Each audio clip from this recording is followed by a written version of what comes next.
like, share and subscribe। Hindi साहित्य पद्य विभाग से तुलसीदास जी के दोहे शुरुआत करते हैं। कवि परिचय से। गोस्वामी तुलसीदास जी का जन्म सन 1532 ईस्वी में उत्तर प्रदेश के बांदा जिले के राजापुर नामक गांव में हुआ था और उनकी मृत्यु 1633 ईस्वी में हुई थी। उनके पिता का नाम आत्माराम दुबे और माता का नाम हुलसी था।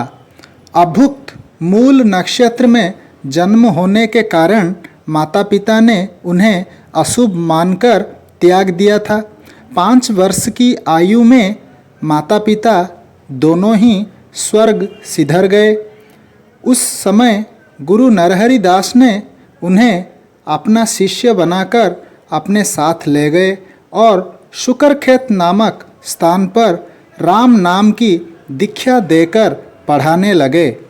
आगे चलकर दीनबंधु पाठक की कन्या रत्नावली से उनका विवाह हुआ। तुलसीदास सगुण ब्रह्म भगवान श्री राम के उपासक और राम काव्य धारा के प्रमुख कवि थे। रामचरितमानस उनका सर्वश्रेष्ठ रचना है, जिसमें उन्होंने प्रभु श्री राम के लोक रक्षक रूप की प्रतिष्ठा की और लोगों के सामने निष्कपट जीवन और शुद्ध आचरण का उदाहरण रखा।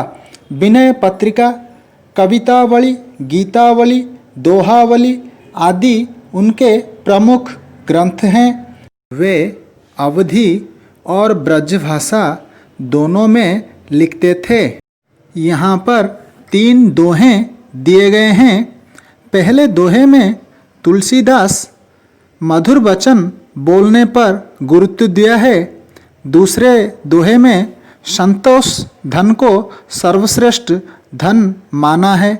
तीसरे दोहे में कुछ बोलने से पहले हमें सोच विचार करके बोलना चाहिए।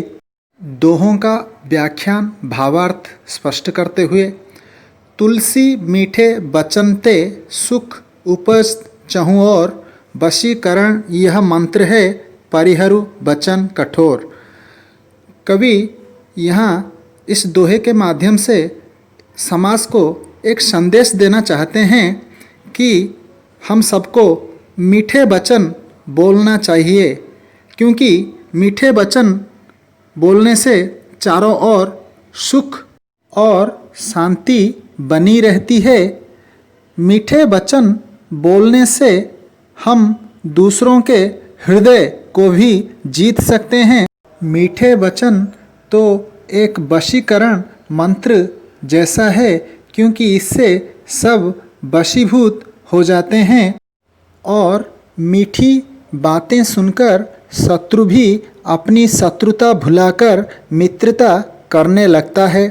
इसलिए कवि तुलसीदास सलाह देते हैं कि हमें कड़वी बात कहना नहीं चाहिए, क्योंकि कड़वी बात सुनकर कोई खुश नहीं होता, अपितु सब नाराज हो जाते हैं और शत्रु बन जाते हैं। दूसरा दोहा, गोधन गजधन बाजीधन और रतन धन खान, जब आवे संतोष धन सब धन धूरी समान। हम जानते हैं कि जिसके पास जितना धन दौलत होता है वह उतना ही सुख और आनंद भरी जिंदगी गुजारता है।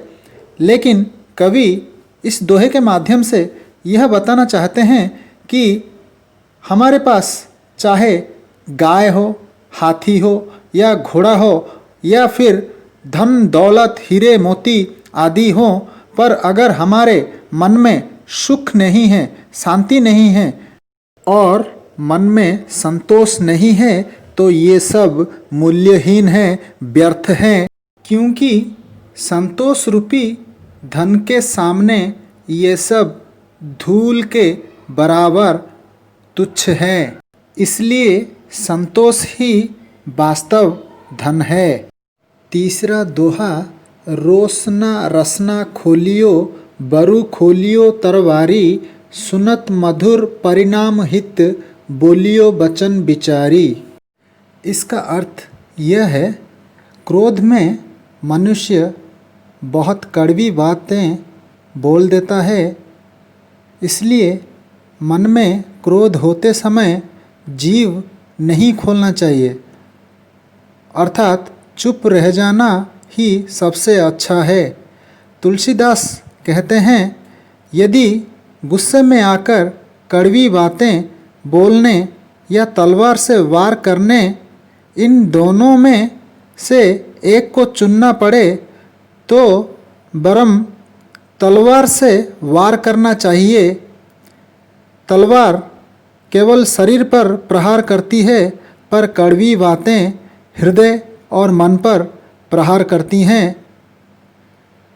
यह अधिक पीड़ा देती है और मन पर प्रहार करती है, यह अधिक पीड़ा देती है। इसलिए कवि कहते हैं कि बोलते समय सोच विचार करके बोलना चाहिए। मीठी बात बोलनी चाहिए। मीठी बात बोलने से एक तो सुनने में अच्छा लगता है, दूसरा इसका परिणाम कल्याणदायक होता है। दोहों के कठिन शब्दों को समझने के लिए शब्दार्थ को देखिए।